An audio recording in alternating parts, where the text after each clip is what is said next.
Greetings, ladies and gentlemen. This is your State Representative Cary Condotta from Olympia. Well, it is a busy time. We are directly in the middle of the session, and this is when things really get active. We put in about 65 hours in committees, at least I did, because I'm on both fiscal committees, Finance and Appropriations. About 65 hours a week and a half ago. We had about 60 hours on the floor last week, and we are working late again tonight. Tomorrow will be Wednesday. By the time you see this, that'll be passed, but it will be the cutoff for bills out of the House. This is when they have to come off the House floor. So right now, we are in the last throes of House bills. If they do not come off the floor, they're pretty much considered dead, although you can always resurrect a bill if it needs to be in the budget or the budget has something to do with it. For instance, our tourism bill probably is not going to come off the floor, but it does not mean our tourism program is dead.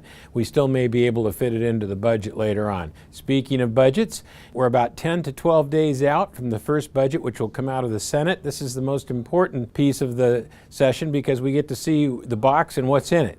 Essentially what we have to work with. What we've been doing so far is putting out all kinds of bills and ideas and programs. We don't know if any of those or part of those or none of those fit into this box, and the initial budget will come from the Senate, then there'll be a House response, and then we'll deal with some negotiation there.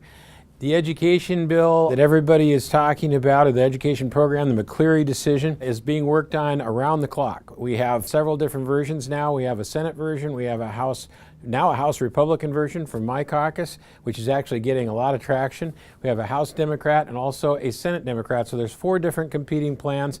We are finding some commonality between them, and the question in the end is how big is the price tag? Because that's the first piece. Once that's done, then we have to fit it into the second piece, which is the budget I just talked about. How do those two fit together? There is an awful lot of legislation coming out that would be detrimental to small business. As you remember, an initiative passed to raise the minimum wage last year, which is making it more difficult for small business to compete. On top of that, on July 1st, paid sick leave comes into effect out of that initiative also. And so there's another additional cost that they have to deal with. And then there's several more bills here, including paid family leave, that would put additional cost on top of that. This is not good for the small business folks. This plays directly into the hands of the large corporations and the so-called 1%.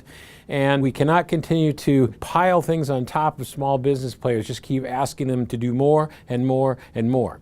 There's also a bill that would change the definition of independent contractor. This would be very difficult on some of the folks in our area that are independent painters or independent electricians or perhaps have a one-man business. They could be in a much different state if this bill passed.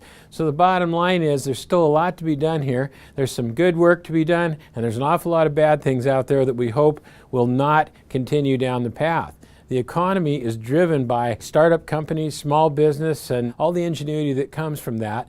And if we start to crush those things out of existence or take away all the incentive for people to do that when they look at the business plan and say, there's no way I can make this work because of the regulation or the taxes or all the things we pile on top, then they're not going to take that risk, or they're going to go somewhere else and do it, which is probably more likely.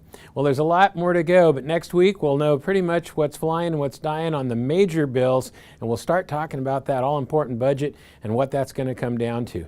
That's really the meat of the matter here in Olympia, and we're working very hard, and frankly, both sides are getting along pretty well. We'll see you soon. This is your State Representative Cary Condotta. Stay tuned.